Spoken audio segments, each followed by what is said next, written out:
Imagine stepping into a Canadian classroom in 1955. The desks are wooden, polished by decades of restless hands. A blackboard stretches across the front wall, dusted with chalk. There are no computers, no calculators, no smartphones, just pencils, lined notebooks, and the steady rhythm of the teacher's voice. That simplicity was not a limitation, it was the rhythm of education itself. By the early 1960s, things were shifting. Enrollment was booming as the baby boom generation filled schools across the country. Rows of children in neatly pressed clothes recited lessons in unison. The crack of chalk on the board marked every subject. But here's something fascinating. In 1962, fewer than 15% of Canadian homes even had a colour television, yet every student knew the thrill of flipping through a well-used textbook or hearing the bell that released them into recess. Isn't it curious how scarcity made every detail feel vivid? And then came the 1970s, an era of change. Classrooms began to experiment with new methods, overhead projectors, group work, even early whispers of multicultural education as Canada itself was transforming. Teachers still demanded respect, but discipline softened compared to the rigid rules of the 1950s. Students no longer just memorized, they began to discuss, to question, to express. This shift mirrored a society moving from tradition to modernity. In this video, we'll journey through those decades, the 1950s, 1960s, and 1970s, to rediscover what school life in Canada truly looked like. From the strict classrooms of the post-war years to the changing culture of the 1970s, each detail tells us not just how children learned, but how Canada itself was growing. Step back into a Canadian classroom in 1952. The first thing you notice is the smell of chalk dust, faint but constant, drifting from the blackboard at the front. Rows of wooden desks are bolted to the floor, each with an inkwell from an earlier era still carved into the top. Children sit upright, hands folded, waiting for the teacher's instruction. This was education in the 1950s, orderly, strict, and deeply rooted in discipline. A typical lesson relied on memorization. Teachers drilled multiplication tables, spelling lists, and geography facts until students could recite them without hesitation. Fun fact, in 1955, many Canadian schools still used maps that showed vast parts of the world under British rule. Isn't it remarkable how a simple classroom artifact revealed both history and empire? But while the maps spoke of the past, the students lived very much in the present, focused, obedient, and sometimes fearful. Discipline was firm. A child who misbehaved might be made to stand in the corner or stay after school.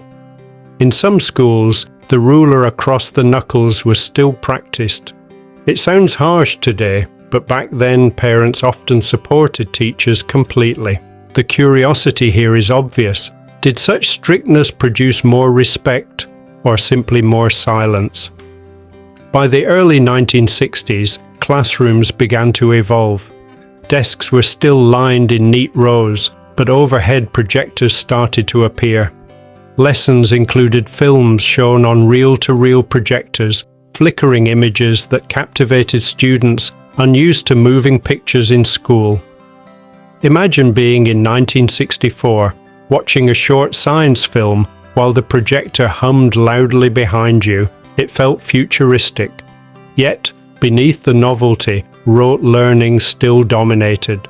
The 1970s marked a bigger shift. With Canada embracing multiculturalism after 1971, classrooms became more diverse, and teaching methods began to reflect this change. Group discussions appeared, teachers encouraged more creativity, and strict punishments slowly faded. Some classrooms adopted open concept layouts without rows, experimenting with freedom and collaboration. Did this make learning richer or more chaotic? That question still stirs debate today. Through all these decades, one thing never changed: the central role of the teacher. In the 1950s, the teacher was an authority figure to be obeyed. In the 1960s, they remained the unquestioned leader but began to introduce new tools. And by the 1970s, many teachers became facilitators, guiding students to think critically rather than simply repeat facts. Each decade left its imprint, from the rigidity of 1955 to the experimentation of 1975. When we look back, the classroom experience tells us more than how children learned. It reveals how Canada itself shifted from a society of rules and hierarchy to one searching for new ideas and inclusivity. And that raises the next question. Beyond the lessons and punishments, what was daily school life actually like for children in those years? Picture the schoolyard in 1957. The bell has rung and children pour outside, their laughter echoing across the yard. Girls skip rope, chanting rhymes passed down from older sisters. Boys carve makeshift hockey sticks from branches or kick a battered ball across the gravel. There are no smartphones, no earbuds, no playground equipment beyond a few swings and monkey bars, yet the energy is undeniable. Recess wasn't a pause from learning, it was freedom, a cherished daily ritual. Lunch told its own story. In the 1950s and 1960s, Canadian children carried metal lunchboxes decorated with cowboys, astronauts, or favourite TV characters. Inside, sandwiches wrapped in wax paper, an apple, maybe a homemade cookie. A thermos of soup was prized on cold days. Here's a fun fact. Thermoses in the early 1960s were so valued that if one broke, families often repaired it rather than replace it. Doesn't that reveal how every small item carried weight in a time before disposable culture? Clothing spoke volumes too. Many schools, especially Catholic ones, enforced uniforms, plaid skirts, white shirts, ties, and polished shoes. In public schools, dress code still mattered. Jeans were rare in the 1950s classroom. Neatness was expected. By the late 1970s, fashion relaxed, and flared pants or colourful shirts began to appear. The curiosity here is clear. Did looser clothing mirror looser rules, or was it the other way around? Beyond classes, daily school life included community activities. Choirs rehearsed for holiday concerts, scouts met in gymnasiums, and sports days brought whole towns together. Hockey and baseball dominated the playground, but local traditions shaped each region. In Quebec, students played improvised street hockey, even in snowy alleys. On the prairies, skipping ropes and ball games filled recess. These small moments forged memories that many Canadians still recall with warmth. Urban and rural schools also offered very different experiences. In a Toronto suburb in 1965, a child might attend a large modern building with hundreds of classmates.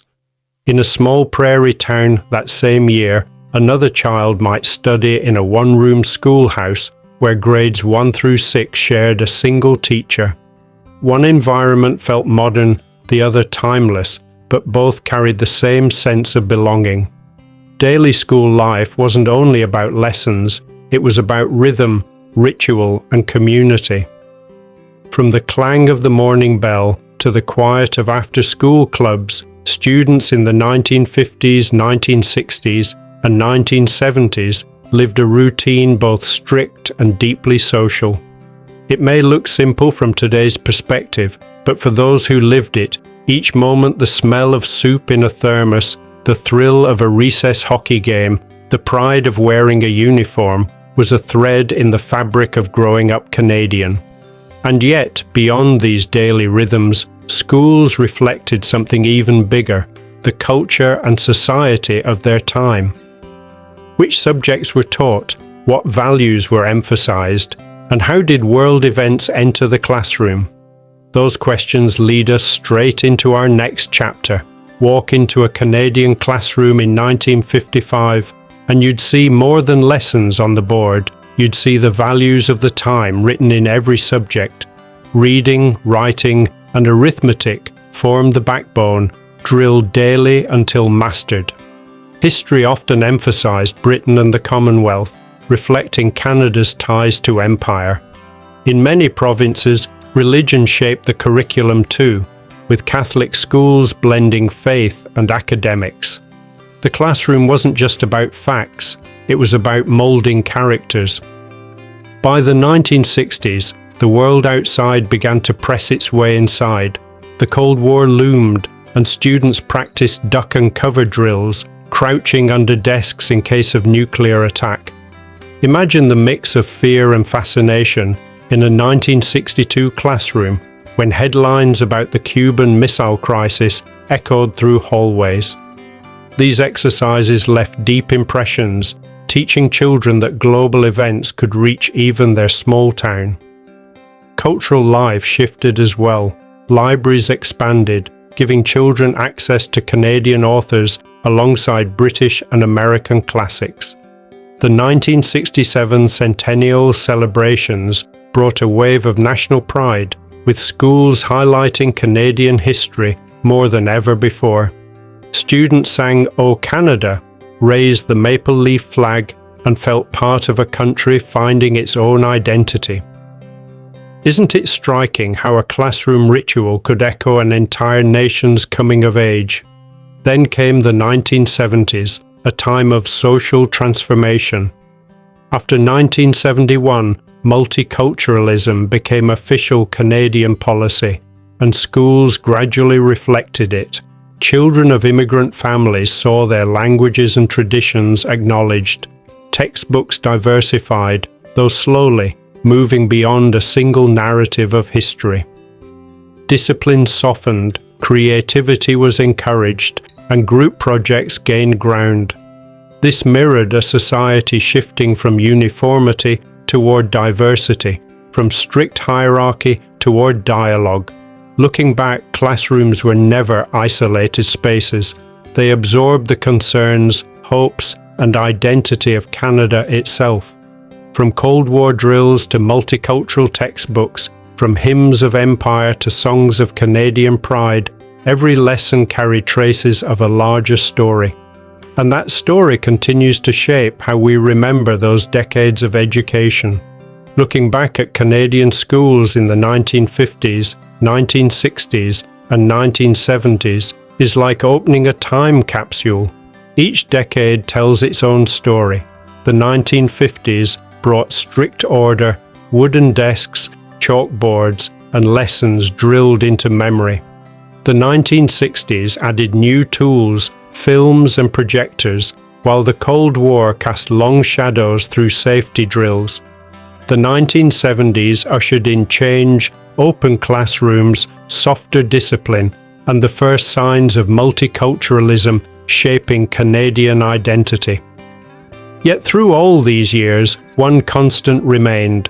Schools were more than buildings, they were communities. They taught not only arithmetic and grammar, but also patience, respect, and belonging. Children carried lunchboxes packed with sandwiches and soup, played hockey in the schoolyard, sang national anthems in morning assemblies, and absorbed values that reflected the society around them. What's striking is how deeply the past lingers in memory. Ask someone who sat in a classroom in 1965, and they can still recall the scratch of chalk, the smell of waxed floors, the sound of the recess bell. These details are more than nostalgia. They remind us that education is a mirror. It reflects who we are as a nation and who we hope to become. Today, classrooms are digital, global, and connected in ways those earlier decades could never have imagined. But perhaps there is still something to learn from the slower rhythm of the past, the face-to-face conversations, the shared rituals, the value of simplicity. Now, I'd love to hear from you. Do you remember stories from your parents or grandparents about their school days in the 1950s, 1960s, or 1970s? Share them in the comments below your memories. Keep this history alive. And don't forget to subscribe to Vintage Canada for more journeys into the past.